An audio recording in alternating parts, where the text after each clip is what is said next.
Okay, so welcome again, everybody. Thank you for being here. The month is almost over, but I guess it's still, we can still say Happy New Year, especially since many of us have not seen ourselves in a while. Many of us have not seen ourselves this year. So you are still in good standing if you decide to say Happy New Year.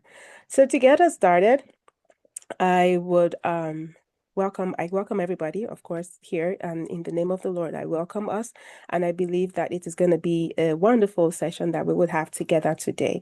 If there are people that you want to be a part of today's discussion who are running late, you can quickly send them a message to remind them to come join us so they can get the goodies right from the beginning, and they don't get to miss any of the things that we will be going over today. I am going to just share my screen and do some in-house, some housekeeping things so that we are informed as we go forward. You should be seeing my screen in a few minutes. Okay. For some reason, everything is going. I think the code is getting to all the devices today. So please bear with me. Okay, while that is working its way up, the reason we're here today is we're starting, of course, the discussion event as we have done in the past months. And this month's discussion event, I believe it's very timely. It is important that we have this conversation today. Full disclosure, this is a topic that I had in mind for us to discuss last year. So this time last year. But life happened and different things got in the way. So it so happens that we are having this discussion today, and I think it's good still. So we would take what God has given and we would run with it. So the title of our discussion today is Reliving. And when this topic came to my mind, I was actually thinking, how would that sound to people? What exactly does reliving mean? And I did have people ask the question, what exactly is reliving? So I'm gonna, put it to us to get like this. You think of the word re, think of the suffix re, and then all the other words that we attach to them. Reconsider, renegotiate, reevaluate, readjust, realign. These are all things that come to mind as we think of starting a new year or a new phase or a new undertaking. And with this being the beginning of a new year, I thought it would be nice for us to actually think of the things that we would want to redo, refuse, or all of that. So the question at the beginning said, do we make resolutions? Some people were bold to say yes, they make resolutions, and some people even went as far as sharing what their resolution is and what they have made. And I think, that's very beautiful. If you still want to go ahead and share in the chat box what your resolution is, I am very curious. So that would just work very fine with me. So you can still share in the chat box what your resolution is, and we would, everybody would join in the fun. Okay, so this is a disclaimer that I would like to share. We do have experts that are here today, and on behalf of these experts and of course myself, it is important that I state that nothing shared here is, especially in terms of medicals, nothing shared here is a medical prescription for you. You still have to work with your care team, and you still have to work with other experts in your sphere to get the care that is tailored for you. So this is more for community empowerment and education and health awareness creation. We are doing our part to ensure we get the information out there so our communities are in a better stand in a better position to lead the lives that is optimal for them. But please do not take what we say here and run and just apply it directly to your life, especially when it comes to your medical care, your healthcare. You want to always check with your care team that this is what is applicable or this is what is advisable for your situation. Also, going forward, I'm believing this is what everybody, this is the flyer that we all got. And thank you so much for being here. Um, if this is your first time being here, we are a public health advocating organization. And the goal here is to help us as a community get closer to achieving our development goals. And these are 17 development goals as put together by the United Nations. There's several of them, as you can see on the screen. But today's discussion is actually checking out a number of them. A very obvious run through is goals 1 to 5, and that is for poverty, hunger, good health, quality education, gender equality. But you see, there are 17 of them in all. I'm sure these lessons that we'll get today also can apply to these other aspects of our health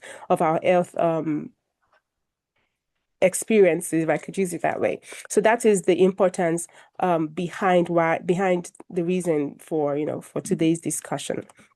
I'm also going to share with us, we have 3 panelists today. And to my dear panelists, thank you for being here. I really do appreciate that you have committed to spending your afternoon with us. And you are also not just spending your afternoon with us, but you are also committing to helping our community get the empowerment that we need. In the order that I have here on the flyer too, I'm just going to introduce the panelists. You do not have to say anything right now. You can just use your emoji hand to give a gentle wave. And when it's time, you would speak and then you can introduce yourself. So the first panelist I have is Dr. Janet Frey Perry. She is a compassionate and dedicated mental health professional currently serving as a group therapist with Riverwood's Behavioral Health System. She has a heart for healing and deep commitment to helping others thrive. She provides therapy to couples, individuals, and children through her work. Dr. Janet began her professional journey in Jamaica, where she worked as a school counselor, supporting students and families in navigating academic, emotional, and social challenges. Her international background has enriched her culturally and strengthened her in the ability to connect meaningfully with clients of diverse backgrounds. She is a devoted parent and grandmother, and her therapeutic approach is grounded in empathy, faith-informed compassion, and a desire to walk alongside individuals and families as they grow towards healing and wholesomeness. In addition to her clinical work, Miss Dr. Janet has served extensively in various church leadership positions as even a personal ministry director, and she's serving in different capacities. She's also an accomplished speaker and singer, and she enjoys using her gifts to inspire, to uplift, and to encourage others. Dr. Janet loves the Lord, and she is genuinely in love with people. So, Dr. Janet, it is so lovely to have you here. You can wave with an emoji hand, and we would acknowledge you when it's time. And the next person we have is Miss Jennifer Ikoroje. Miss Jennifer is a Nigerian-Canadian CPA and corporate finance professional at Microsoft, and she works across the US, Canada, and UK. We have an international person today. Through her platform, Inside Your Finance, she helps individuals build clarity, confidence, and structure around their money, from fundamentals to investing. Ms. Jennifer is compassionate about making financial literacy practical, accessible, and empowering, especially for communities navigating cross-cultural financial systems. And not the last person, and definitely not the least person, but definitely a very dear auntie to me. I call her auntie, but for today, I'm going to try to play it formal and go by Mrs. Falashe. So excuse me, Mrs. Oladapo Falashe is a retired nurse and healthcare administrator. Until 2024, she and her husband, Dr. Ekundayo Falashe, ran the East Side Premier Nephrology Clinic in Gwinnett County, a medical practice that they had started and they had grown to several locations. She currently keeps busy by being a property manager, and she's an active part of the Atlanta Marriage Enrichment Group, a platform dedicated to helping married couples grow together in love and fulfillment for happy marriages. Mrs. Falasha is a loving wife, a wonderful mother, a doting grandmother. She is passionate about helping people realize the great plans that God has for them, and is committed to empowering her community. I think I will pass as a news anchor. So thank you so much to my dear panelists. Thank you for being here. To Miss Janet, thank you for being here. To Miss Jennifer, thank you for being here. And of course, to Mrs. Falasha, thank you for being here also. At this point, I am going to share my screen again because we have some key terms that are important for us to know even as we go forward with today's discussion. 1 minute, you should have my screen up, and I believe we are good now. Yes, we are good. So we're going to be using several terms today. Many of the words, like I'd intimated earlier, the words, these words are going to be defined when it's time to use them. But the general words, general term that I believe it's important for us to know are these three words or three terms. So we have social determinants of health. And may I just put an excuse there? I'm recovering from a cold, so if I sound croaky, the Lord is working on me to give me a clear nasal passage. So please just bear with my voice output today, but everything will work out. So at some point, I'm going to pause to drink some water. Just assume that everything is going on smoothly. Okay. All right. So social determinants of health. And I have two definitions here, and I think it's important to also include the Canadian definition here since Miss Jennifer is Canadian. We are being inclusive. So it says here, these are the non-medical factors that influence health outcomes. And this is by the CDC. This was published January in 2024. So social determinants of health are these non-medical factors that influence the health that we enjoy. And pushing it forward, the Public Health Agency of Canada says they are a broad range of personal, social, economic, and environmental factors that determine individual and population health. The next word we have is well-being. We use the word every day. I'm checking on your well-being and everything. But what exactly does well-being mean? This is a positive state experienced by individuals and societies. It is similar to health, but it's a resource for daily life and is determined by social, economic, and environmental factors, conditions. So we've talked about your determinants of health, and these determinants of health, they carry over to affect your status, your well-being. And now the last part is holistic health. Please let me pause for some water.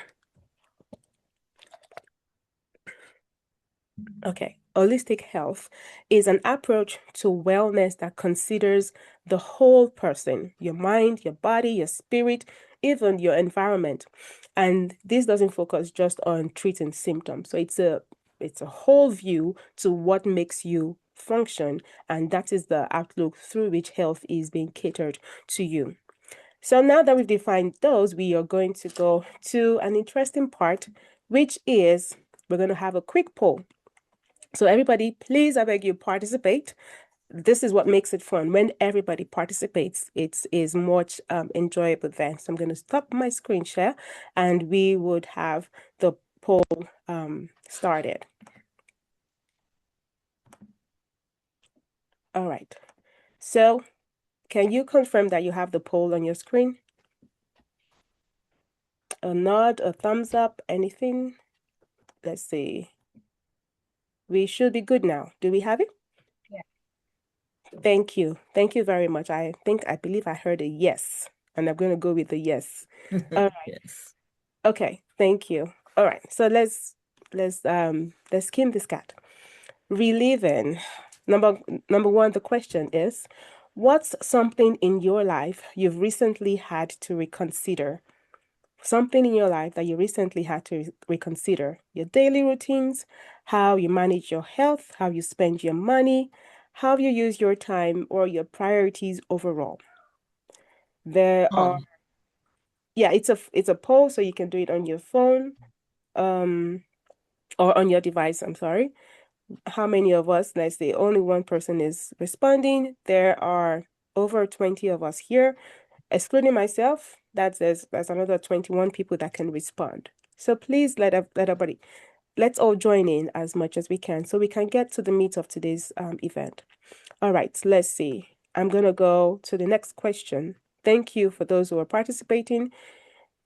The next question says, what do you mostly need to refuse in order to improve your well-being? So we just talked about your well-being. So what do you need to refuse in order to improve your well-being? Is it chronic stress? Is it unhealthy habits, negative relationships, lack of rest or self-care, financial strain, or overspending? And then number 3 question. Thank you. We have about a third of us. We can bump up the numbers. Okay, the next question, number 3. When is the best time to start a new resolution? For those of us who are into resolutions, when exactly is the best time to start a resolution?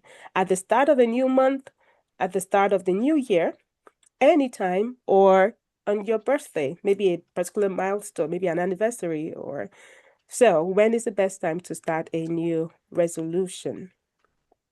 Number 4, okay, we are close to half of us participating. We can bump up these numbers. Let us go to everybody participating. Number 4 question is, which of these aspects do you think affects your current health outcome the most? Which of these which of these health aspects do you think affects your current health outcome the most? Work-life balance, nutrition choices, finance, relationships, and societal issues. And the very last question, which area of your life do you feel mostly needs a redo right now? Family or relationships, physical health, finances, work-life balance, mental or emotional well-being. So we've gone through the 5 poll questions. I believe we still have some people joining, so I would wait a little. There's just 55% of us participating. There's still time for other people to join. So quickly, I'm going to let the poll stay on the screen for another 1 minute. Thank you. We are now at 65%. We can do it, guys. We can do it. Let's keep going. Okay, we can do it. All right. So let's see. We have 45 seconds more, and then I'm going to end the poll. 45 seconds more. Okay. I think we are. Oh, I'm sorry. The questions are not showing on the screen. Is this the same for everybody? Oh, I'm sorry if you cannot get the well, I'm so sorry that we can't get Some of that. us answered and submitted. Okay, thank you. Thank you so much. the questions are not showing for me. Okay, I believe I Maybe, am sorry. maybe it's from my end. That's fine. Maybe yes, I can't think of why that should be the issue right now, but I'll just read the questions and then you can put an answer in the chat box if you want. Okay, very quickly. What's something in your life you've recently had to reconsider? Daily routines, how I manage my time, my health, how I spend my money, how I use my time, my priorities overall. And then the next question was, what do you mostly need to refuse in order to improve your well-being? Chronic stress, unhealthy habits, managing negative relationships, lack of rest or self-care, and financial strain or overspending. Number 3, when is the best time to start a new resolution? At the start of a new month, at the start of a new year, anytime, or on your birthday, and I would say on a special milestone. Number 4, which of these aspects do you think affects your current health outcome the most? work-life balance, nutrition choices, finance, relationships, and societal issues. And the last question rather, is which area of your life do you feel mostly needs a redo right now? Family or relationships, physical health, finances, work-life balance, mental or emotional well-being. Thank you so much, everybody who participated. I am going to end the poll now, and then we will also see our results. And this is quite interesting that to have these results here. So 57 of us said our priorities overall, we need to reconsider them. And the next runner-up here is how I manage my health. So I think we are actually on track here with the discussion we'll be having today. Number 2 question, what do we need to refuse? Let me see. Unhealthy habits. Now, the curious side of me is wondering what are these habits, but we would just keep it moving. So we are going to refuse unhealthy habits, okay? And let's see. Oh, actually, let me see. I am going ahead of myself. What did I just do? I did number 2. Okay, number 3. When is the best time to start a new resolution? And 10 of us said anytime. And yes, I am so happy that that is the response, because I get very tickled when people wait until a certain time to start. Any day is a good day, and I think we should just start. If you've got something to start today, just start it. Don't wait for a special time. And then someone says there's a tie for number 2. Pardon me. Oh, yes, there is a tie for number 2. I thought my eyes were playing a trick on me. Thank you for calling that. So, yes, we have unhealthy habits, and we also have lack of rest or self-care. So those are things that we need to refuse in order to improve our well-being. Thank you, Ms. Didre. And number 4, which of these aspects do you think affect your current health outcome the most? And the highest ranking choice here is nutritional choice. And I think that just is that's a true reflection of our society today. And which area of your life do you feel needs a redo right now? The top ranking response is physical health. And then the closest runner-up is work-life balance. So thank you so much, everybody, for participating in this poll today. We are going to go into our discussion. And to my panelists, thank you for being here again. We are going to have this discussion today in a somewhat gamified order. So to those who have been a part of our discussion before, this is our panelists are going to pick a number. So to my panelists, you have from numbers 1 to 21. So this might feel different from what regular attendees have seen before. But in today's case, because we have a list of words that have been shared with the panelists, we are going to use those words to anchor today's discussion. So we have 21 words, and these words we will get to understand why they are words as we go. To the panelists, you pick any number, and I will pose the question to you as it pertains to that question. So to get started, I am going to go with, let me see, I see Mrs. Falashe on my screen first, and charity begins at home. Mrs. Falashe is going to be speaking from the aspect of a family expert. So she's going to be speaking as a family advisor, family empowerment expert. And she also will be sharing some medical insight with us, because she's a retired nurse. So I'm sure she has some wealth of medical information or healthcare information that she can share with us. So, and then we have Miss Jennifer. Miss Jennifer is our financial expert. So she'll be speaking to us she'll be answering from the financial standpoint. And Miss Jennifer is she's going to be our mental health expert today, sharing on relationships and just counseling us direct in general terms. So to Mrs. Felicia, would you please pick a number from number 1 to number 21?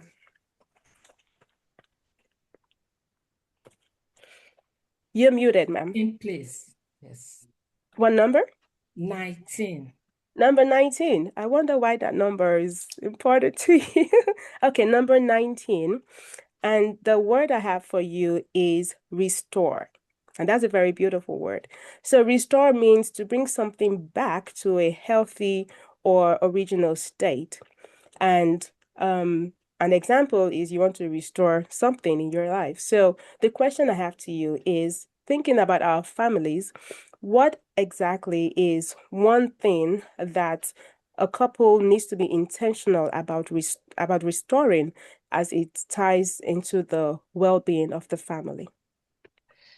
Good evening, everyone, and thank you so much, Mrs. Olaolu, for this privilege. And I want to also welcome the co-panelists as well. Thank you. So, talking about restoring when it comes to the family and especially the couple. We all know that the family is a unit of the society. Everything stems from the family. And I have a verse here. It's from Joel 2:25. It says, I will restore to you the years that the swarming locust has eaten, the hopper, the destroyer, and the cutter, my great army which I sent among you. So we have this blessing that the Lord God Almighty, who made us, is a restorer himself.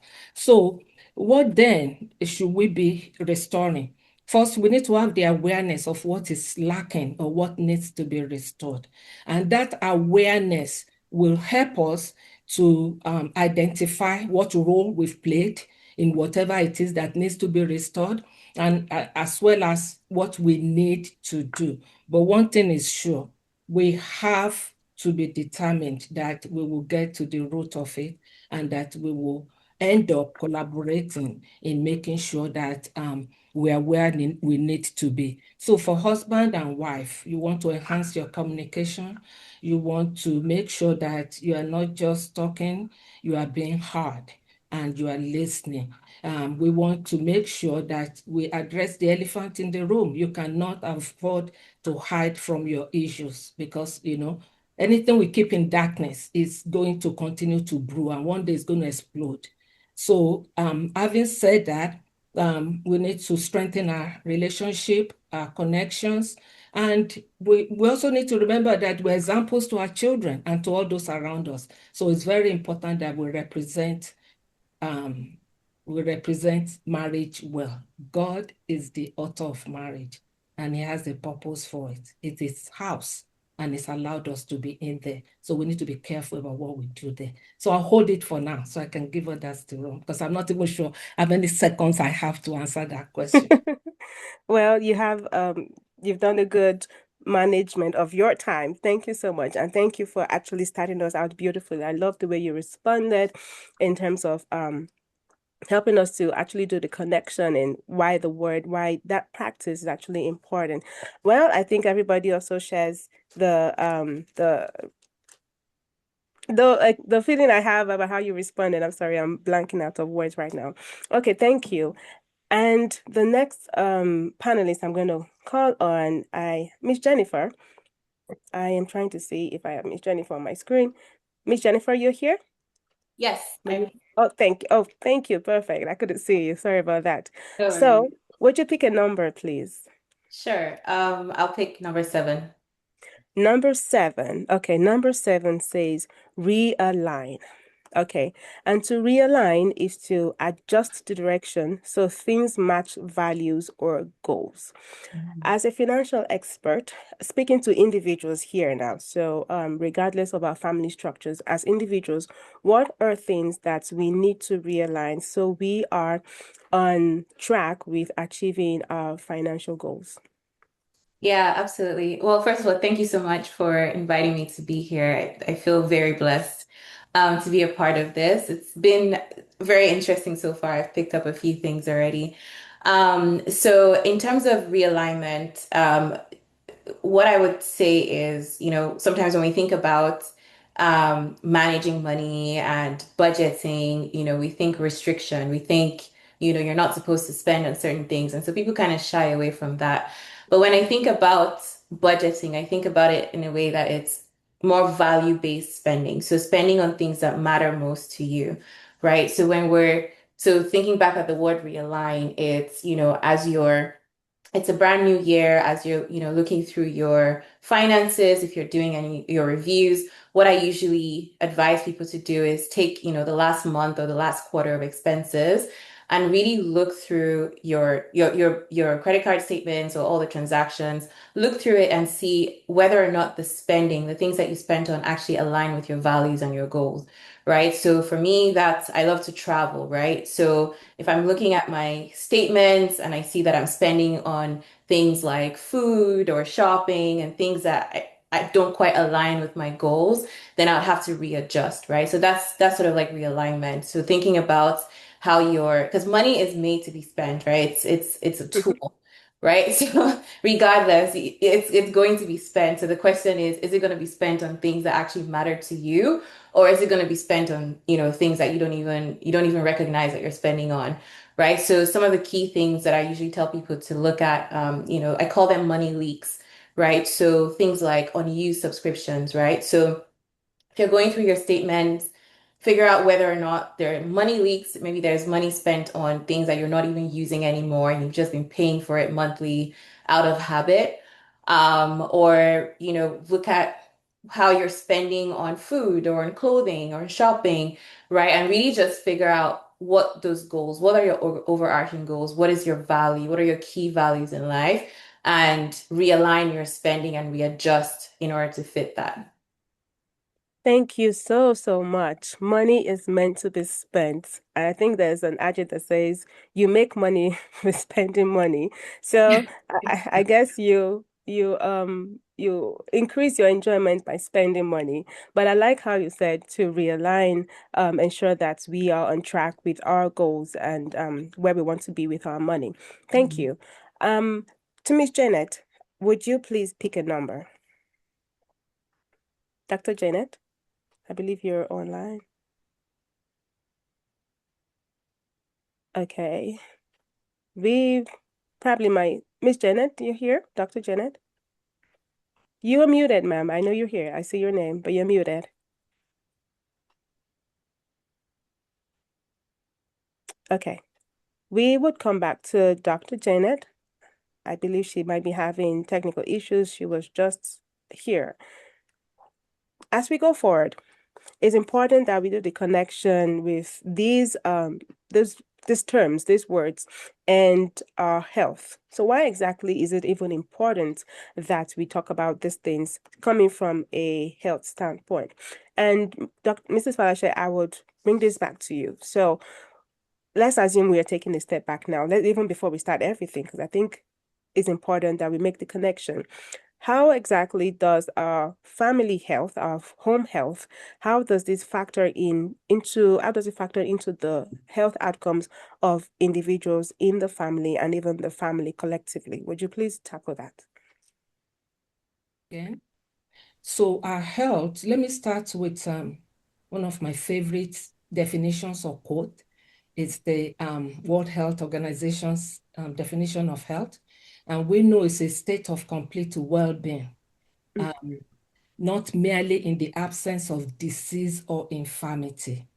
And to me, what that means, what I have used with our patients over the years is that for each and every one of us, we have one thing or the other that we deal with. So the goal here is not what you have, but what you're doing about it. And I always tell people, this is you. Make sure you are above, make sure your situation is not here. It doesn't matter what it is. Put it here. You need to be on top.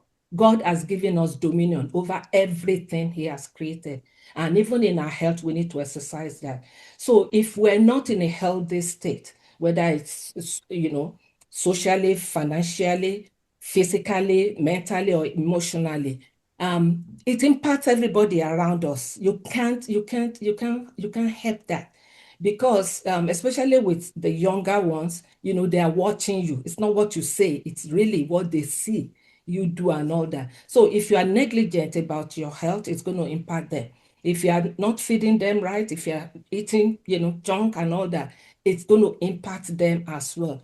But more importantly, it's the relationship between the husband and wife or the elderly ones in the family is what type of examples are we being to our children? If they see us, it's not a matter of not seeing us that we agree about something. We're all different. We're going to disagree about one thing or the other.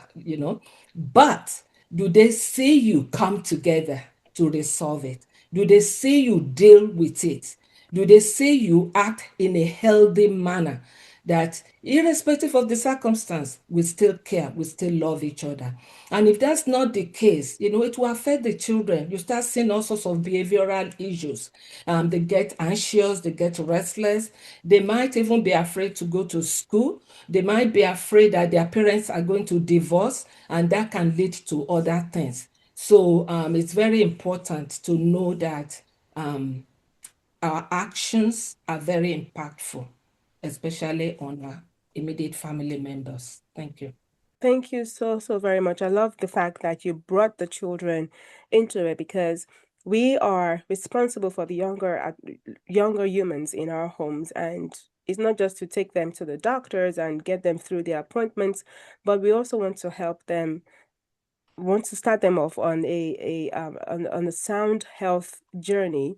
And like you just defined, our health is everything that affects everything that we interact with our daily life. So as individuals, as adults, we probably might be able to manage this, but considering the children, the younger ones, it's important that we are advocates, setting good examples for them also. Miss Janet, thank you for fixing your audio. Can you hear us? Can we please say something? Yes.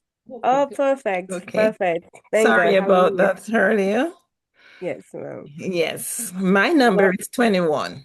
number 21. Okay, I will come to number 21. But before we go to your question, would you please do a connection? Why is it important that even as we make resolutions and all the things that are from your standpoint as a counselor, why is it important that we have this discussion about other determinants that affect our health and how exactly would this play out in our lives? Now, there are a number of factors that impacts our health, and it is important that we address them not as individual areas, but as a part of a whole. For example, mental health is oftentimes seen as a separate entity from the rest of our being. So if we have a mental health problem, we are afraid to address that because we either have some stigma or some shame associated with our mental health. Mhm. And therefore, we if we need to take medication, we refuse because it brings a certain feeling of being controlled by medication, as oftentimes said. However, if we have diabetes and we need insulin, we take the insulin. Mm. And that's a part of our whole being. The same with our mental health. It's a part of our entire being. So if we need to do something to manage how we reason, how we think, how our moods, what they're like, and how they're impacting our families. Because in mental health, we realize that most disorder that we encounter has to do with the family relationships. The stress that comes from negative or toxic interaction leads to a lot of our mental health issues. And then our mental health issues leads to physical illnesses if they're left unattended. For example, emotions that are suppressed over time leads to physical illnesses. Mhm. There's research that has correlation shows a strong correlation with women who stays long into a narcissistic relationship. There's a strong correlation with breast cancer. And we know the research has shown that stress is a catalyst for all diseases. Therefore, relationship stresses us, and then we end up with mental health issues. We don't address them. We end up with further illnesses. So it is important that we address these areas. Thank you. Thank you so very much. It is important, like you said, that we touch on these things. I guess many things we kind of overlook, or we're just over familiar with them, that we do not consider the importance of and the connection that these things actually do have with the health outcomes that we enjoy or we experience daily. So thank you for putting it together. So number 21. Yes. Number 21, the word I have for you is redress. Now, I'm going to tell you a very quick story. About, say, maybe 2 hours ago, I was just thinking, I have a friend and we've not touched base in a while.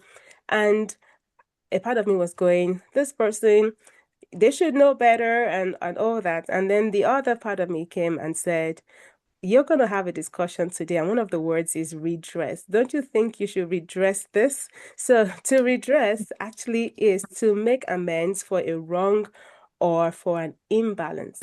So, Dr. Janet, what do we need to redress in our lives to improve our well-being? First, I want to make a small correction to my status. Not a doctor as yet. Okay, I'm calling it. I'm calling it into being. Okay, thank you. Now, as we look at the word redress and the meaning to correct or to make amends or for a wrong or imbalance, I like the part that says imbalance. Mhm. Because making correction to wrongs is not only in relationship with others, but in relationship to ourselves. And the imbalances we create in our whole being oftentimes leaves us with illnesses, leaves us with crisis, with relational problems, and we don't realize that it's because we are off balance. Our balance should include the 5 dimensions of our being, such as our physical, our mental, social, emotional, and spiritual well-being. If these are not in balance, then we are not going to be able to function at our best. We look at making correcting wrong with others, but that's the social aspect of our being. If our health is off balance, for the physical part, we're not exercising, our nutrition are not intact, because our body speaks to us, but oftentimes we are not listening. Or if we do hear, we recognize that our body is telling us something, we don't know what it is actually saying because we are not in tune. When we're thirsty, our body tells us that we need water. Sometimes we drink a soda instead. But in fact, the body is asking for water. When we need vitamin B, our body tells us because we find ourselves with less tolerance and less energy and we become more fatigued, but we don't take the time to recognize exactly what the body is asking for. We lose patience with those around us when our nutrition is off balance. And there are certain micronutrients that our body needs for our brain and emotions to be intact. So we need to correct the imbalances in our own being, such as not resting, not exercising, not taking time to meditate and to be spiritually intact. We end up out of balance when we are not spiritually intact. And we wonder why we go on feeling so confused because there's a part of us that is out of balance. So I would say we need to make effort to correct those imbalances. When we correct the imbalances within us, we will find ourselves more likely to interact more positively with those around us, with our children, which is very important, with our spouse and with our neighbors, our co-workers, the people we meet on the road, the drivers who cut us off on the road, we will be less inclined to react negatively. When when we are in balance, we are more likely to be patient. And therefore, we will listen more keenly to what the Lord wants to say to us when we need his answers.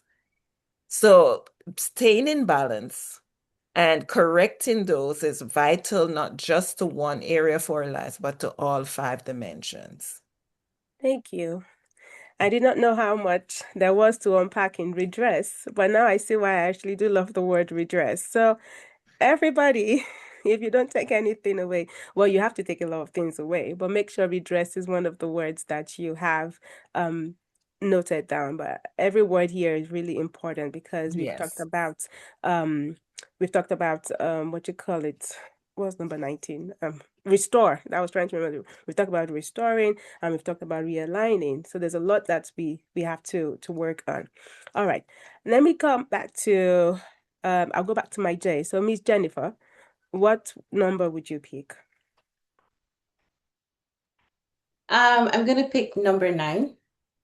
Number 9, refrain. Refrain is to deliberately, and I love the word deliberately there, to deliberately stop yourself from doing something. Miss Jennifer, I feel you're going to be calling out a number of people today with this word. So, what should we refrain from doing if we want to experience sound financial health?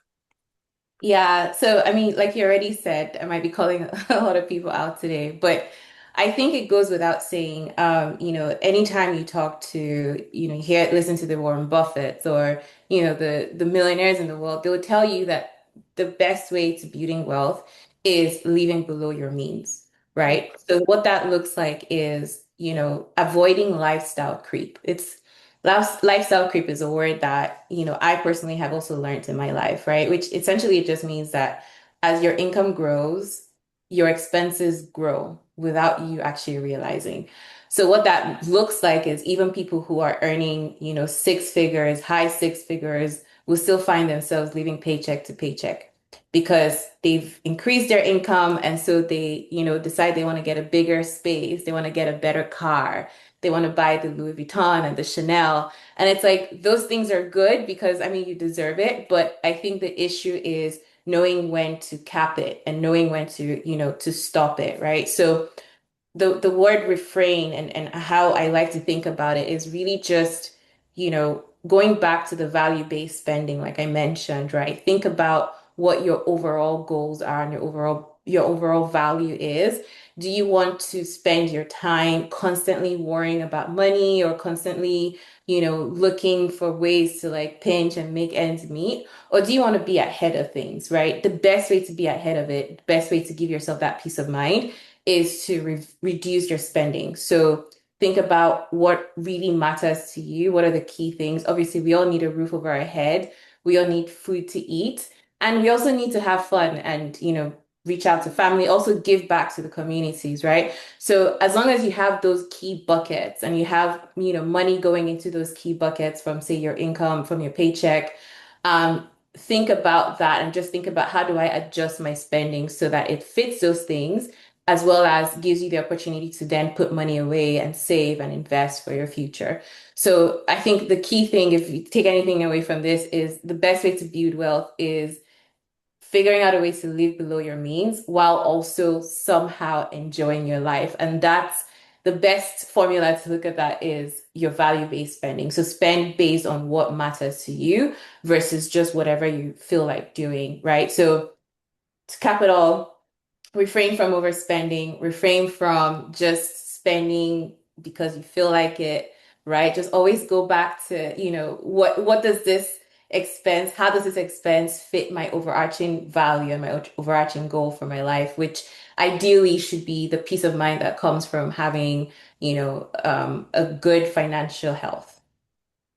I love you said value-based spending because it's more of asking yourself, is this going to add value to my life? Or how much value is this adding to my life? Or how much contribution is this having towards the goal that's or the state where I envision that I want to be at or for myself, my family. So thank you. I love everything you said. Live below your means. Lifestyle creep. I don't think I've connected the words like that together, but that is a beautiful way of outlining things that we should refrain. Mrs. Felicia and to Miss Janet, I'm sure there are some things that we should refrain from doing also from your standpoints. Miss Felicia, would you go first with this? Refrain from the family point standpoint. What should that look like? Yes, I want to start with Proverbs 25:28, which says, a man without self-control is like a city broken into and left without walls.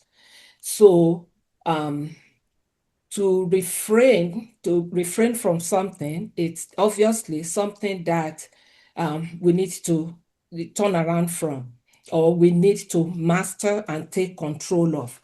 And in the family, it starts with us. Basically, introspect. What is it that I need to before I bring it to the table for every member of the family?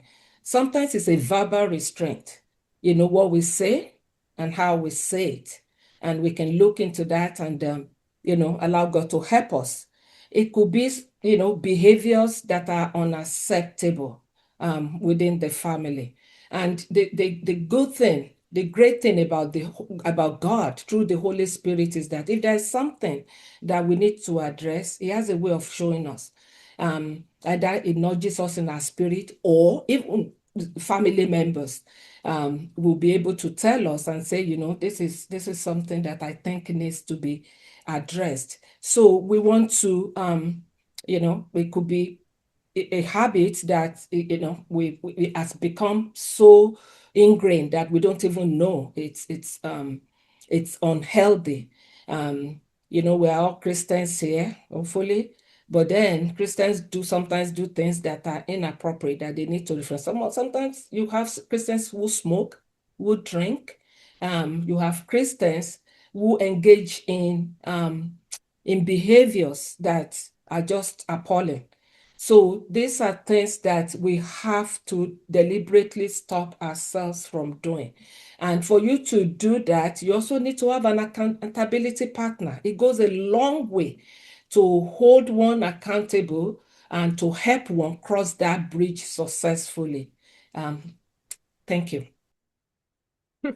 I thought you wanted to go more. You felt like you had a lot more to say. Thank you so much. I was just going to write down accountability partner because you were talking, and I'm thinking when it comes to just think about resolutions that people set, I think one of the main, I believe it's been shared that one of the main reasons when people fail with keeping their resolutions is probably because they don't have accountability as they set these and go into it. So you're right on point to call out the word accountability partnering, because that helps to ensure that just as one other person would encourage the other, we also can check in on each other. Are you doing what you need to do, and are you following the resolutions that you've made? Are you working according to the things you've decided to refrain from? So thank you so much for bringing the word accountability into this conversation. Miss Janet, refrain and our mental health. What would that be like? Refrain. How do we focus our attention on being the best version of ourselves? We have developed habits or behaviors that are counterproductive or detrimental to our mental health. These habits could be in the form of substance use, binge watching, inappropriate sexual relationships. You could add more to that, even in overdoing things, always working. Sometimes it's not that we need to, but we have to because we believe we have to. How can we change these? First, we must have a purpose, a true purpose that can replace the reward we get from doing the wrong things. Individuals who struggle with addictions find it the most difficult to give up because there are some rewards that they get from use. So it is with any behaviors that we have that we benefit from one way or another. Maybe it's a child who develop over time believing that whatever they want, they should throw a tantrum for. Because when they did it as a young person, they were rewarded. We as adults, sometimes we are rewarded for working our body over time, working ourselves to a frazzle. We see our income maybe higher than when we don't. So we see that as a reward. But does it worth it? Is it really worth it? At the end of the day, you calculate what it would cost to repair your nervous system that was damaged through overwork. You have to repair the relationships that was damaged due to you not having time to spend with each other. So it's weighing the reward against the benefit, the negative outcome or the consequences. Sometimes that's what we need to recognize, that, okay, I need to make a change here. However, the greatest reason for making changes or refraining from things that are not good for us is because we love ourselves. The love we have for who we are and who God created us to be should be our greatest motivator to make that change. Refrain from overeating, refrain from use of alcohol or drugs, refrain from having unprotected sex with someone who is not your partner. Refrain from speaking down to your children or treating them as if they are not important or making them feel like they're worthless. From refrain from criticism, refrain from accepting negative behaviors from people we feel we have to maintain relationship from. Therefore, that leads to setting boundaries. Mm-hmm. Boundaries are for our protection and the protection of our relationships. When we set these boundaries, we can then correct ourselves whenever we see ourselves going out of line. We can make changes and go and remember what we decided to do. And as our previous speaker said, have accountability partners. It's very important to help us keep in tune with the plans we make, the commitments we make to ourselves and to our important others to make changes. Wonderful, wonderful. Thank you. Looks like refrain. It's a very big onion with several peels, and we've gone through the various layers. Thank you so much to my three wonderful panelists. Now, to everybody here, I don't want you to feel like these are the only three people that are going to participate. We all are going to participate. So we are going to pick a question. Let me see. Anybody wants to pick a number? Let's see. Somebody from the room, anybody pick a number? Anybody? You can just unmute and call out a number. 15. 15. I like 15. Yes. And I believe this actually will be perfect for Miss Deidre. So, Miss Deidre, you don't have to be the one. Everybody is going to put in the chat box what they are going to do. And this says reaffirm. So, to reaffirm is to confirm or to strengthen a belief, a commitment, or a decision. So, what are you going to reaffirm going forward into the year? So, everybody, please go into the chat box and let's enter our answers there. And if we have anybody who wants to speak very quickly, because we are coming to time, very quickly, what is one thing that you will be reaffirming for your well-being? Anybody wants to speak? Okay, I guess. Okay. Yeah. Miss Janet, you want to talk about reaffirming, or If there's anyone want to go first, that's okay. If not, I'll go ahead. let's see. Anybody wants to reaffirm anything? You want to share with us what you are reaffirming? I just put mine in the chat, but I'll repeat, reaffirm my faith in God and also my priorities. Yes. Those are two good ones. Yeah, your faith and your priorities. I believe I can just and a bit to manage time.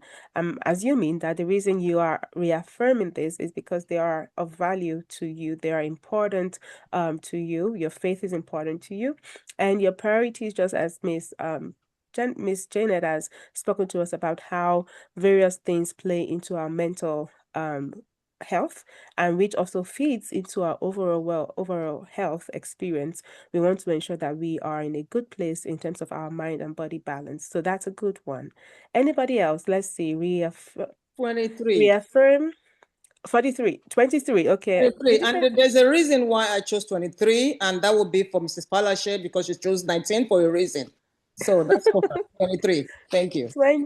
23. I don't have a 23. Oh, Oh no, I don't have a 23. I passed. Would you want me to give you another three related number? Okay, go ahead. Redo. Okay. Redo. So what is something to redo is to do something again or to improve it. So what is something that you would suggest that we redo as it affects our well-being? And you can answer this if you want, or anybody else can give an answer to this. Thank you so much for participating, everybody. Okay. Okay, to redo relationships. Okay. If it hasn't been working, you can just go ahead and amend it and redo it and keep moving forward. Thank you. Thank you. Thank you. That's a beautiful one to redo to ensure Yes. things work. Yeah, that's a very beautiful one to ensure things work in the way that they should. Anybody else? Yes. Anybody else wants to give a go? Okay, my word for my redo, I Yes. believe to redo my whole approach to how I work with my relationships. Relationships are very important because it's like the foundation that determines our mental health. Mm. And I want to make sure that I keep my individuals I relate to safe. And in order to do that, I need to check on my mental health regularly to see where I'm off balance or if I need to make any changes. So I first take care of my mental health so it won't be a way of destroying my important relationships. That's very deep. Of course, you would have to give us a deep response like that. I Okay. would like to contribute briefly to that. Okay. Okay. So for me, redoing will be about setting boundaries. And thank you for using that phrase or that boundaries, phrase, setting boundaries.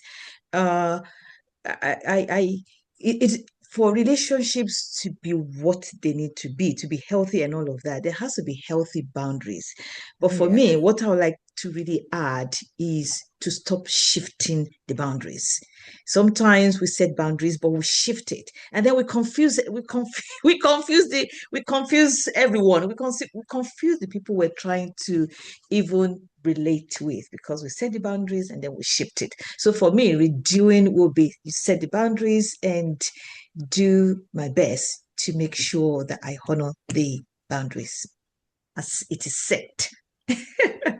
Well, And thank you very much, Kemi, for these rewords. I am absolutely enjoying it. Thank you to the panelists. You are doing justice to these words. I have taken 3 pages of notes already. Thank you. maybe you're gonna. Just on the boundaries aspect, I think something that's also really good is financial boundaries. So I run a podcast, and one of the guests I had said that he's Nigerian and he spent a lot of his time giving back. So every time someone had an issue back home, he would send money. And then he realized one day he's 45 and he doesn't have anything saved up, right? And that's because his entire mindset has just been always saying yes and giving back to people. And so I think when I think about the black tax, right, I think about just setting financial boundaries. Of course, it doesn't mean you should say no all the time, Right. but then really just setting boundaries around it. If you say you're only going to allocate, $100 a month or $500 a month to send back home, do that and stick with that, right? And if the 500 is done, it's done. They have to come back again next month. So I think just thinking back to what Coach Sade said, it's just when you think about boundaries and resetting those boundaries, also think about setting financial boundaries as well. That's so beautiful. Thank you. Yeah. I think redo is just it's a very interesting word, and bringing it to setting boundaries, it's like because we have set boundaries or we have tried to set boundaries, but there's been a disconnection, and I believe I have confused a lot of people because I have shifted boundaries left, right, up, and down. So that is a very important call out. And I believe, Auntie, it's because we share the same mind. That's why you could think, because I was thinking, what is my number going to be if I was to pick a number? Thank you. Let me see. Redo my attitudes toward taking medication. Yes, yes, we do need to take care of our bodies. And if we are missing our medication, we are interrupting the impacts that these medications should be having on us. Just considering I take medication too, and when I miss a dose or two, I'm like, okay, you shouldn't have done that. So that's good. Anybody else? Let's see. I think we've got Yeah, room for. Mrs. Olaolu, can I just add something quickly? Yes, ma'am, This please. is just regarding setting boundaries again.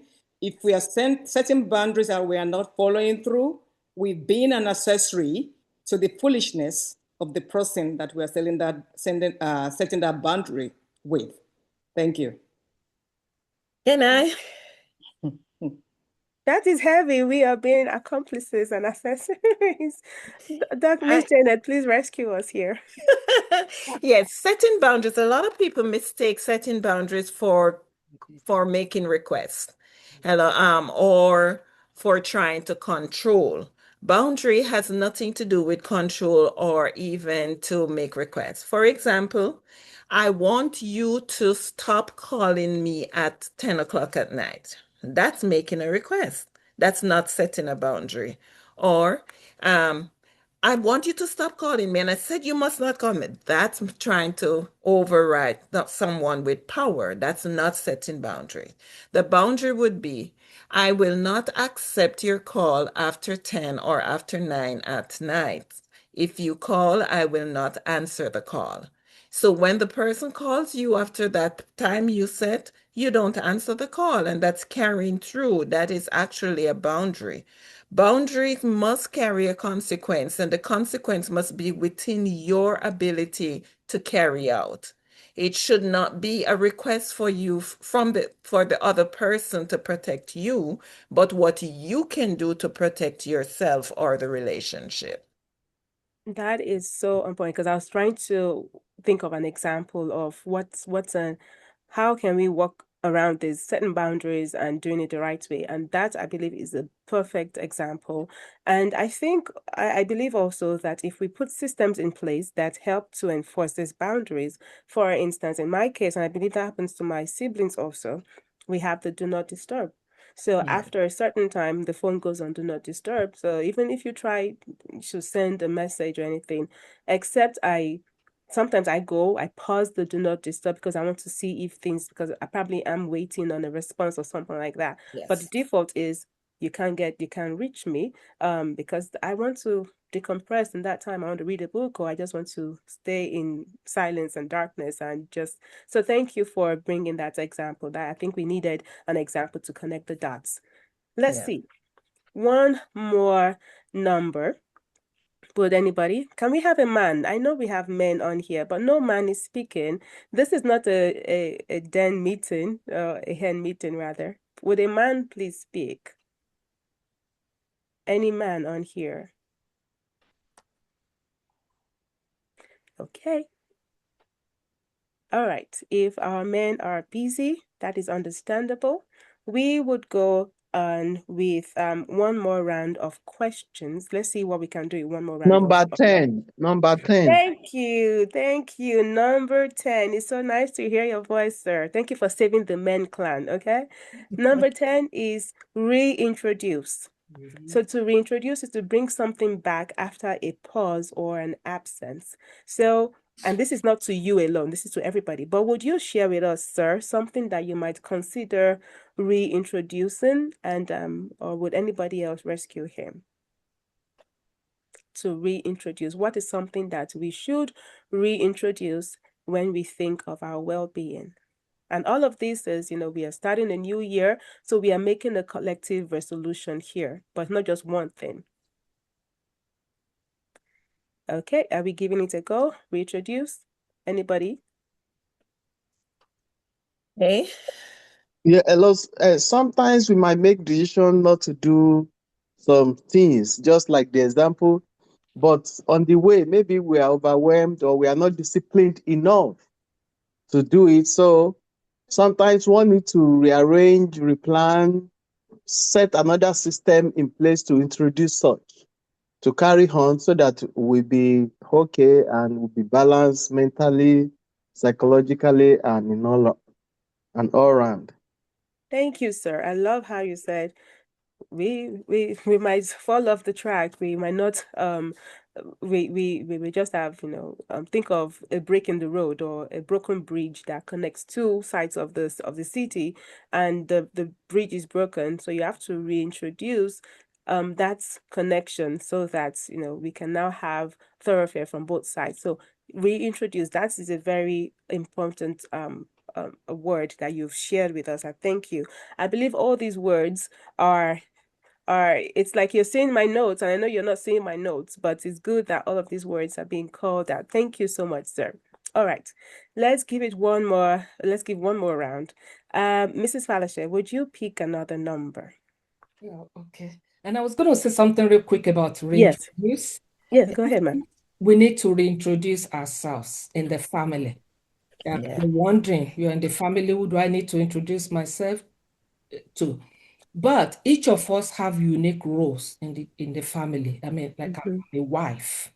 And sometimes I have to remind my husband, God created me to be your wife. I'm a helpmate. And if you look at the word in Genesis, it says it's a helpmate that is fit. And I'm telling him, I'm fit for this job. Sometimes I drop the ball, but by the power of the Holy Spirit, I can just take it from there and move on. So we need to do that with our children too. We're parents to our children. We're not friends. We need to let them know that as children, they're under our authority, just like we're under God's authority. And as such, these children, we treat them as such. When we do that, when they get to adults like us and they have their own families, then, the friendship will be well established because we have done the right thing. So I just wanted to chip that in. So do you want me to pick my number now? Yes. In fact, I feel like I don't want you to pick a number again, but you Oh, have to pick a number. No, you have to pick a I picked number. my number. It was so beautiful. Okay, let's take, since Sister Lola was on my case, she was born on the 10th month. So let's take number 10. Oh, that was what we just talked about. We just did reintroduce. Yes. You see, God wanted you to talk Oh, about that. okay. All So right. okay, Yeah, yeah. please pick another number. Okay, so let me take number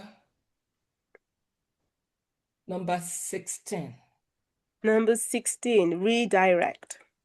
No, so number 16, to redirect, to change direction or focus. So what does that look like in terms of family health? So we are as a family unit altogether, we are responsible for our individual health, but of course collective health. So let's think about collective health now. What are things that we need to do to ensure that everybody is on track for optimal health? Okay. All right. Thank you again. For us in the family to have the optimal health that is essential for our total well-being, we need to make sure that we're all on the same page.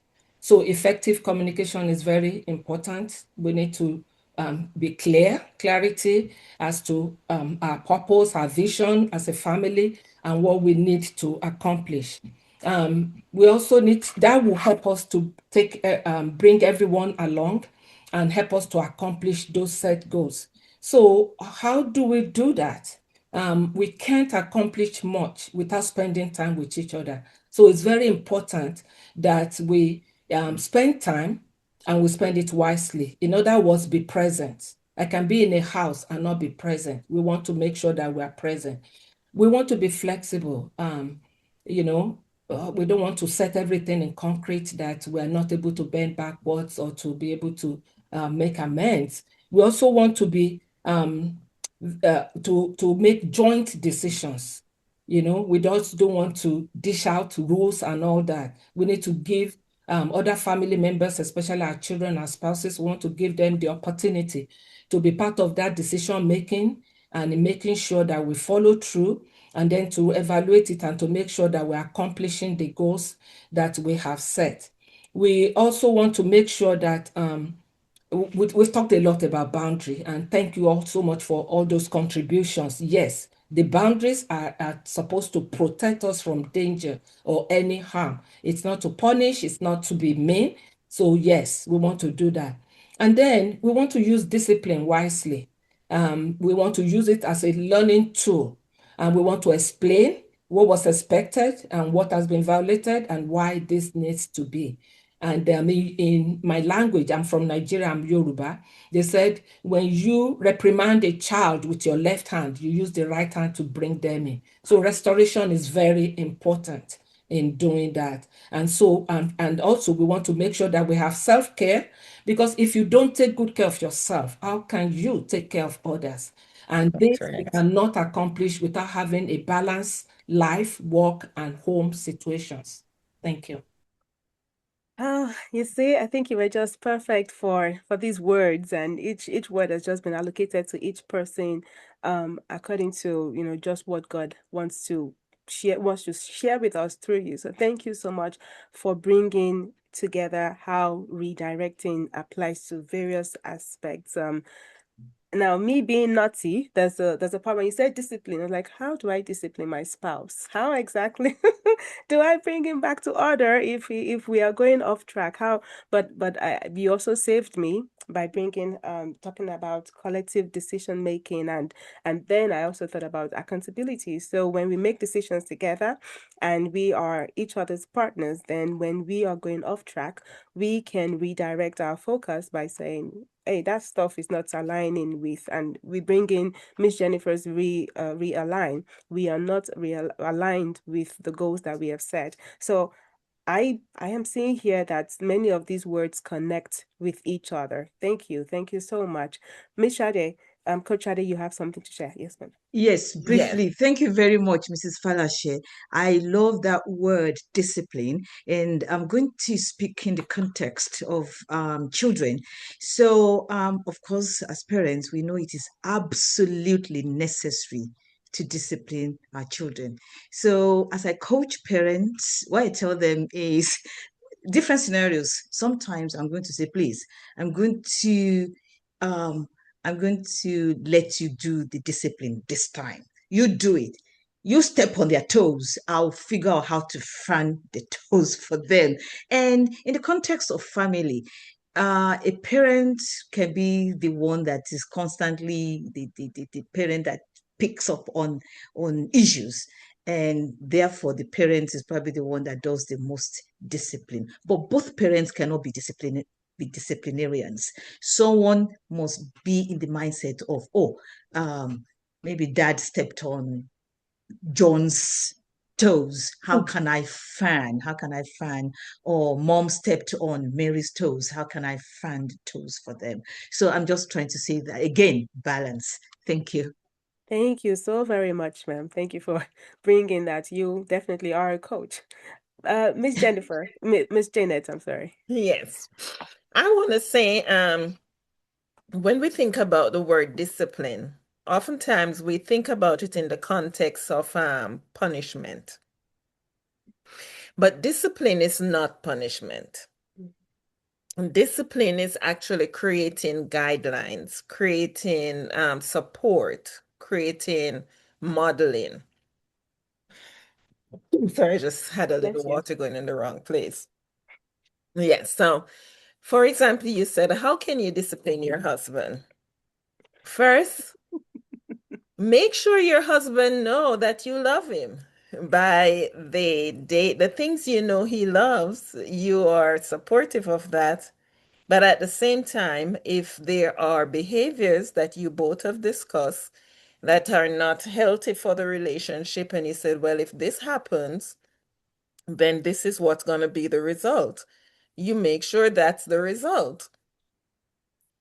You don't try to say, okay, I know you did wrong, but I'm gonna give you a chance. The consequences that are set up for if the rules are not met should be decided between both of you, and it should not be partial to one.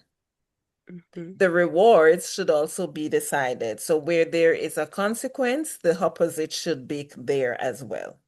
And that's what makes the disciplinary action more effective. When we talk about disciplinary action, it's basically carrying out the consequences for a rule or a behavior that was not met. We should not look at discipline in the context only as punishment, because if we wait for the wrong to be done to create a correction, then we're looking more at the corrective measure rather than the preventative measure. So our goal should be more to prevent rather than to correct. Thank you. Thank you for, and I know I'm going to get an earful for calling my husband out. He hasn't offended me. I was just, I baby, in understand. case you're listening, I just have to Yes. apologize while we're online here. In case you're listening, No, babe. that's fine. Okay. All right. So we are at time, and we very quickly have to yeah, we have to go through these very quickly. So thank you so much, everybody, for being here, especially as we started out this year with this discussion. I believe these are words that we would interact with as we go through the remaining weeks of this year and the very many days of this year. But it is important, and I believe we would also come to that conclusion collectively here that the words we've talked about today, there's still a lot more. And as the follow-up email goes out, we would also be attaching this list of words. So all the words we've used this evening and the definitions and in fact the use case for those words, they will be sent out. So we can just have, if you want to print it out, you want to put it somewhere so you can have a reference. Excuse me, I have to. Excuse me.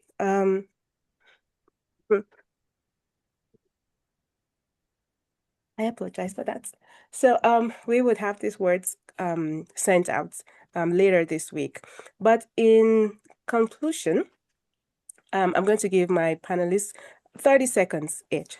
30 seconds, you can pick any word and then give a quick recap or a quick closeout in 30 seconds. So Miss Jennifer, let's start with you.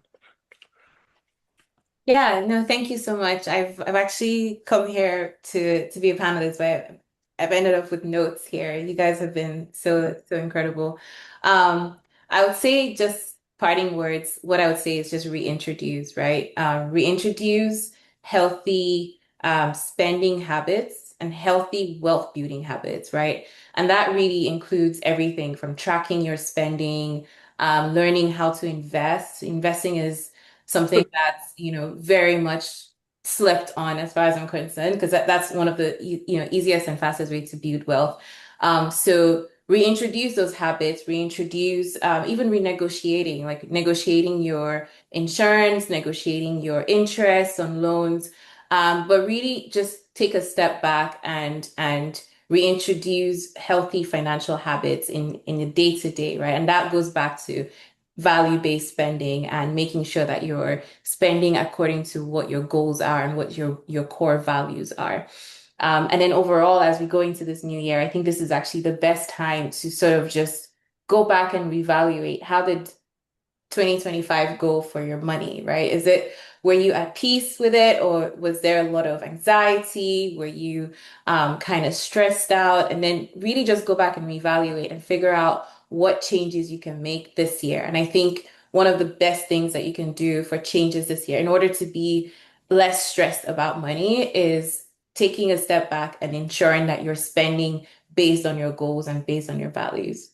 Thank you. I love the renegotiate. I was hoping somebody would pick renegotiate because, yes, you definitely can renegotiate the terms of contracts and premium and those kind of things. And yes, reinvest. Those are definitely words, that we need to have in our line of view constantly. Thank you. Thank you so much for sharing. Mrs. Falashe, you are muted, ma'am. Sorry about that. I would like to visit the word reduce because I'm looking at it from a family point of view of stressful situations. And